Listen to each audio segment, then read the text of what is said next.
ओम शांति। 23 जून 2022। मीठे प्यारे बाबा के आज के मधुर महावाक्य। बाबा समझाते, मीठे बच्चे, यहाँ के करोड़ अरब तुम्हारे काम नहीं आने हैं, सब मिट्टी में मिल जाएगा। इसलिए तुम अब सचखंड के लिए सच्ची कमाई करो। प्रश्न: किस एक बात के कारण तुम ब्राह्मण देवताओं से भी ऊंच माने जाते हो? उत्तर: हम ब्राह्मण अभी सर्व की रूहानी सेवा करते हैं। हम सभी आत्माओं का मिलन परमात्मा बाप से कराते हैं। यह पब्लिक सेवा देवताएं नहीं करते। वहाँ तो राजा रानी तथा प्रजा हैं, जो यहाँ का पुरुषार्थ किया है उसकी प्रालब्ध भोगते हैं, सेवा नहीं करते। इसलिए तुम सेवाधारी ब्राह्मण देवताओं से भी ऊंचे हो। ओम शांति। ये किसकी सभा लगी हुई है? जीव आत्माओं और परमात्मा की। जिनको शरीर है उनको कहा जाता है जीव आत्मा। वो मनुष्य हुए और उन्हें परमात्मा कहते हैं। जीव आत्माएं और परमात्मा अलग रहे बहुकाल। इसको मंगल मिलन कहा जाता है। बच्चे जानते हैं परम पिता परमात्मा को जीव आत्मा नहीं कह सकते, क्योंकि वो लोन लेते हैं, तन का आधार लेते हैं। खुद आकर कहते हैं, बच्चे, मुझे भी इस प्रकृति का आधार लेना पड़ता है। मैं गर्भ में तो जाता नहीं हूँ, मैं इसमें प्रवेश कर तुमको समझाता हूँ। तुम जीव आत्माओं को तो अपना अपना शरीर है, मेरा अपना शरीर नहीं है। तो यह न्यारी सभा हुई ना। ऐसे नहीं कि यहाँ कोई गुरु चेले व शिष्य बैठे हैं। नहीं, यह तो स्कूल है। ऐसे नहीं कि गुरु के पीछे गद्दी मिलनी है। गद्दी की बात नहीं। बच्चों को निश्चय है कि हमें कौन पढ़ाते हैं। बिगैर निश्चय कोई भी नहीं आ सकता। जीव आत्माओं का वर्ण है ब्राह्मण वर्ण, क्योंकि ब्रह्मा द्वारा परम पिता परमात्मा रचना रचते हैं। तुम जानते हो हम ब्राह्मण हैं, सबसे सर्वोत्तम, देवताओं से भी उत्तम। देवताएं कोई पब्लिक सेवा नहीं करते हैं। वहाँ तो यथा राजा रानी तथा प्रजा हैं, जो अपना पुरुषार्थ किया हुआ है उस अनुसार अपनी प्रालब्ध भोगते हैं। सेवा कोई नहीं करते हैं, ब्राह्मण सेवा करते हैं। बच्चे जानते हैं हम बेहद के बाप से हूबहू 5000 वर्ष पहले मुआफिक राजयोग सीख रहे हैं।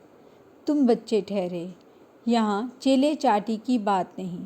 बाप घड़ी घड़ी बच्चे बच्चे कहकर समझाते हैं। तुम अभी आत्म अभिमानी बने हो। आत्मा अविनाशी है, शरीर विनाशी है।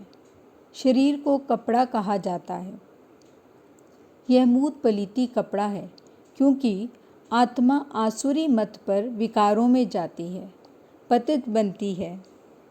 पावन और पतित अक्षर निकलता ही है विकार से। बाप कहते हैं, अब ज़्यादा पतित मत बनो। अभी सब रावण की जंजीरों में फंसे हुए हैं, क्योंकि यह है रावण राज्य। तो बाप तुम्हें रावण राज्य से लिबरेट कर राम राज्य में ले जाते हैं। God father is liberator. कहते हैं, मैं सबको दुख से छुड़ाए वापस शांति धाम में ले जाता हूँ। वहाँ जाकर फिर नए सिर आए बच्चों को अपना पाठ रिपीट करना है। पहले पहले पाठ रिपीट करना है देवताओं का। वही पहले थे। अब गोया ब्रह्मा द्वारा आदि सनातन देवी देवता धर्म की स्थापना होती है। कलयुग का विनाश सामने खड़ा है। बड़े अंधेरे में पड़े हैं। भल पदमपति करोड़पति हो गए हैं। रावण का बड़ा पॉम्प है, इसमें ही ललचाएमान हो गए हैं। बाप समझाते हैं, ये झूठी कमाई है जो सारी मिट्टी में मिल जाएगी। उन्हों को हासिल कुछ भी नहीं होना है। तुम तो भविष्य 21 जन्मों के लिए बाप से वर्षा लेने आए हो। यह है सचखंड के लिए सच्ची कमाई। सबको वापस जाना ही है, सबकी वानप्रस्थ अवस्था है। बाप कहते हैं, सबका सद्गतिदाता सद्गुरु मैं हूँ। साधुओं का, पतितों का, सबका उद्धार मैं करता हूँ। छोटे बच्चों को भी सिखाया जाता है कि शिव बाबा को याद करो, बाकी और सब चित्र आदि उड़ा दो। एक शिव बाबा, दूसरा ना कोई। तुम जानते हो, हम बाप से फिर से बेहद सुख का वर्षा लेने आए हैं। हद के बाप से हद का वर्षा तो जन्म जन्मांतर लिया है। रावण की आसुरी मत पर पतित बनते आए। मनुष्य इन बातों को समझते नहीं हैं। रावण को जलाते हैं तो जलकर खत्म हो जाना चाहिए ना। मनुष्य को जलाते हैं तो उनका नाम रूप सब खत्म हो जाता है। रावण का नाम रूप तो गुम होता ही नहीं है, फिर जलाते रहते हैं। बाप कहते हैं, ये 5 विकार रूपी रावण तुम्हारा 63 जन्मों का दुश्मन है। भारत का दुश्मन माना हमारा हुआ। जब वाम मार्ग में आए तब रावण की जेल में पड़े। बरोबर आधा कल्प से रावण राज्य है। रावण जलता ही नहीं, मरता ही नहीं। अभी तुम जानते हो, रावण के राज्य में हम बहुत दुखी हुए हैं। सुख और दुख का यह खेल है। गाया भी जाता है, माया से हारे हार, माया से जीते जीत। अब माया को जीत कर हम फिर राम राज्य लेते हैं। राम सीता का राज्य तो त्रेता में है, सतयुग में है लक्ष्मी नारायण का राज्य। वहाँ तो है ही आदि सनातन देवी देवता धर्म। उनको ईश्वरीय राज्य कहेंगे, जो बाप ने स्थापन किया है। बाप को कभी सर्वव्यापी नहीं कह सकते हैं। ब्रदरहुड है, बाप एक है, तुम सब आपस में भाई भाई हो। बाप बैठ आत्माओं को पढ़ाते हैं। बाप का फरमान है कि मुझे याद करो। मैं आया हूँ भक्ति का फल देने। किसको? जिन्होंने शुरू से लेकर अंत तक भक्ति की है। पहले पहले तुम एक शिव बाबा की भक्ति करते थे। सोमनाथ का मंदिर कितना ज़बरदस्त है। विचार करना चाहिए कि हम कितने साहूकार थे। अभी गरीब कौड़ी मिसल बन गए हैं। अभी तुमको 84 जन्मों की स्मृति आई है। अभी तुम जानते हो कि हम क्या से क्या बने हैं।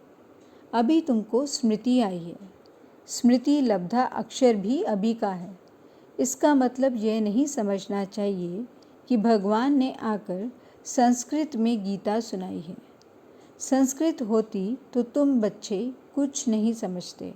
हिंदी भाषा ही मुख्य है, जो इस ब्रह्मा की भाषा है। उस भाषा में ही समझा रहे हैं। कल्प कल्प इसी ही भाषा में समझाते हैं। तुम जानते हो, हम बाप दादा के सामने बैठे हैं। ये घर है, मम्मा, बाबा, बहन और भाई, बस और कोई संबंध नहीं। भाई बहन का संबंध तब है जब प्रजापिता ब्रह्मा के बने हो, नहीं तो आत्मा के संबंध से तो भाई भाई हैं। बाप से वर्षा मिल रहा है। आत्मा जानती है हमारा बाबा आया हुआ है।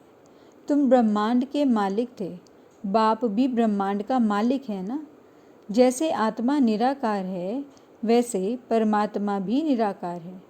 नाम ही है परम पिता परमात्मा, अर्थात परे ते परे रहने वाली आत्मा। परम आत्मा का अर्थ है परमात्मा। पिता से वर्षा मिलता है। यहाँ कोई साधु संत महात्मा नहीं, बच्चे हैं।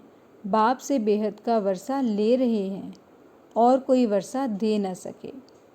बाप है सतयुग की स्थापना करने वाला। बाप सदैव सुख ही देते हैं।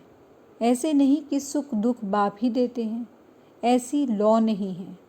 बाप स्वयं बताते हैं, मैं तुम बच्चों को पुरुषार्थ कराता हूँ। 21 जन्मों के लिए 100 देवता बनो तो सुखदाता हुआ ना, दुख हरता सुख करता। अभी तुम जानते हो दुख कौन देते हैं? रावण। इसको कहा जाता है विकारी दुनिया। स्त्री पुरुष दोनों विकारी हैं। सतयुग में दोनों निर्विकारी थे। लक्ष्मी नारायण का राज्य था ना। वहाँ कायदे से राज्य चलता है। प्रकृति तुम्हारे ऑर्डर में चलती है। वहाँ कोई उपद्रव हो नहीं सकता। तुम बच्चों ने स्थापना के साक्षात्कार किए हैं। विनाश भी होना है ज़रूर। होलिका में सांग बनाते हैं ना। पूछते हैं इनके पेट से क्या निकलेगा, तो कहा मूसल। राइट बात तो तुम जानते हो। साइंस उन्हों को कितनी तेज़ है। बुद्धि का काम है ना। साइंस का कितना घमंड है। कितनी चीज़ें एरोप्लेन आदि बनाते हैं सुख के लिए, फिर इन चीज़ों से विनाश भी करेंगे। पिछाड़ी में अपने कुल का ही विनाश करेंगे। तुम तो हो ही गुप्त। तुम कोई से लड़ाई लड़ने वाले नहीं हो, किसको दुख नहीं देते हो। बाबा कहते हैं मनसा वाचा कर्मणा, कोई को दुख नहीं देना है। बाप कभी किसको दुख देते हैं? सुखधाम का मालिक बनाते हैं। तुम भी सबको सुख दो। बाबा ने समझाया है कोई कुछ भी कहे, शांत में हर्षित मुख रहना चाहिए। योग में रह मुस्कुराते रहना चाहिए। तुम्हारे योग बल से वह भी शांत हो जाएंगे। खास करके टीचर की चलन बड़ी अच्छी चाहिए। कोई से भी घृणा ना रहे। बाप कहते हैं मुझे थोड़े ही किसी से घृणा है। जानते हैं सब पतित हैं। ये ड्रामा बना हुआ है। जानता हूँ इनकी चलन ही ऐसी है। खान पान कितना मलेच्छ है। जो आता वह खाते रहते हैं। लाइफ सबको प्यारी लगती है। लाइफ हमको भी बहुत प्यारी लगती है। जानते हैं इससे हमको बाबा से वर्षा पाना है। योग में रहने से तुम्हारी आयु बढ़ेगी, विकर्म कम होंगे। भविष्य 21 जन्मों के लिए आयु बड़ी हो जाएगी। पुरुषार्थ अभी का है, जिससे फिर प्रारब्ध बनती है। योग बल से हम हेल्दी बनते हैं, ज्ञान से वेल्दी। हेल्थ वेल्थ है तो सुख है। सिर्फ वेल्थ है, हेल्थ नहीं तो भी सुख नहीं रह सकता। ऐसे बहुत राजाएं, बड़े बड़े साहूकार हैं, परंतु लंगड़े, बीमार। उनको कहा जाता है ऐसे विकर्म किए हैं जिसका फल मिला है। बाप तुमको सुनाते तो बहुत हैं, ऐसे नहीं बाहर जाने से यहाँ का यहाँ रह जाए। यह तो नहीं होना चाहिए ना। धारणा करनी है और कुछ याद ना पड़े। अच्छा, शिव बाबा को याद करो। अंदर बड़ी गुप्त महिमा करनी है। बाबा, यह मन चित्त में भी नहीं था कि आप आकर पढ़ाएंगे। यह बात कोई शास्त्रों में भी नहीं है कि निराकार परमपिता परमात्मा आकर पढ़ाते हैं। बाबा, अब हम जान गए। बाप के बदले कृष्ण का नाम डालने से गीता खंडन हो गई। कृष्ण के तो चरित्र हो न सकें। गीता है इस संगम का शास्त्र। उन्होंने फिर द्वापर में दिखा दिया है। तो बाप कहते हैं कि बच्चे और सब बातों को छोड़ पढ़ाई पर ध्यान रखना है। बाप की याद ना रहे, पढ़ाई में मस्त ना रहे तो टाइम वेस्ट हो जाएगा। तुम्हारा टाइम मोस्ट वैल्यूएबल है, इसलिए वेस्ट नहीं करना चाहिए। शरीर निर्वाह भल करो, बाकी फालतू ख्यालातों में टाइम नहीं गंवाना चाहिए। तुम्हारा सेकंड हीरे जैसा वैल्यूएबल है। बाप कहते हैं मन मना भव, बस वही टाइम फ़ायदे वाला है, बाकी टाइम वेस्ट जाता है। चार्ट रखो कि हम कितना समय वेस्ट गंवाते हैं। अक्षर ही एक है, मन मना भव। आधा कल्प जीवन मुक्ति थी, फिर आधा कल्प जीवन बंध में आए। सतो प्रधान, सतो रजो तमो में आए, फिर हम जीवन मुक्त बन रहे हैं। बनाने वाला बाप ही है, सबको जीवन मुक्ति मिलती है। अपने अपने धर्म अनुसार पहले पहले सुख देखेंगे, फिर दुख। नई आत्माएं जो पहले आती हैं वह सुख भोगती हैं। कोई की महिमा निकलती है, क्योंकि नई सोल होने के कारण ताकत रहती है। तुम्हारे अंदर खुशी के बाजे बजने चाहिए। हम बाप दादा के सामने बैठे हैं, अब नई रचना हो रही है। तुम्हारी इस समय की महिमा सतयुग से भी बहुत बड़ी है। जगत अम्बा देवियाँ सब संगम में थीं, ब्राह्मण थे। तुम जानते हो अभी हम ब्राह्मण हैं, फिर देवता, पूजनीय, लायक, बनेंगे।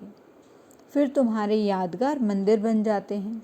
तुम चैतन्य देवियाँ बनती हो। वह तो जड़ हैं, उनसे पूछो यह देवी कैसे बनी। अगर कोई बात करे तो समझाओ कि हम सो ब्राह्मण थे, फिर हम सो देवता बनते हैं। तुम चैतन्य में हो। तुम बतलाते हो यह नॉलेज कितनी फर्स्ट क्लास है। बरोबर तुम स्थापना कर रहे हो। बच्चे कहते हैं, बाबा हम लक्ष्मी नारायण से कम पद नहीं लेंगे, हम तो पूरा वर्षा लेंगे। यह स्कूल ही ऐसा है। सब कहेंगे हम आए हैं प्राचीन राजयोग सीखने लिए।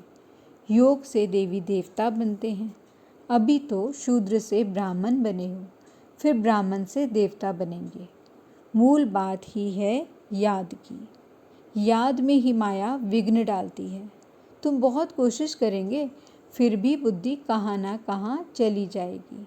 इसमें ही सारी मेहनत है। अच्छा, मीठे मीठे सिकिलदे बच्चों प्रति माता पिता बाप दादा का याद प्यार और गुड मॉर्निंग।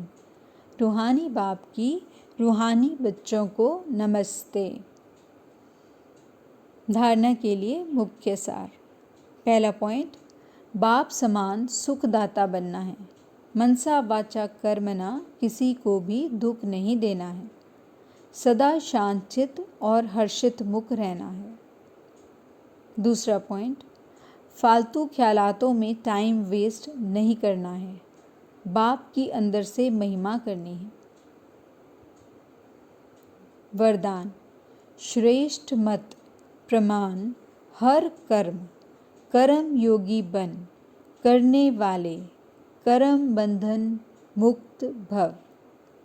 जो बच्चे श्रेष्ठ मत प्रमाण हर कर्म करते हुए बेहद के रूहानी नशे में रहते हैं, वह कर्म करते कर्म के बंधन में नहीं आते, न्यारे और प्यारे रहते हैं। कर्म योगी बनकर कर्म करने से उनके पास दुख की लहर नहीं आ सकती। वे सदा न्यारे और प्यारे रहते हैं। कोई भी कर्म का बंधन उन्हें अपनी ओर खींच नहीं सकता। सदा मालिक होकर कर्म कराते हैं, इसलिए बंधन मुक्त स्थिति का अनुभव होता है। ऐसी आत्मा स्वयं भी सदा खुश रहती है और दूसरों को भी खुशी देती है। स्लोगन, अनुभवों की अथॉरिटी बनो तो कभी धोखा नहीं खाएंगे। अच्छा, ओम शांति।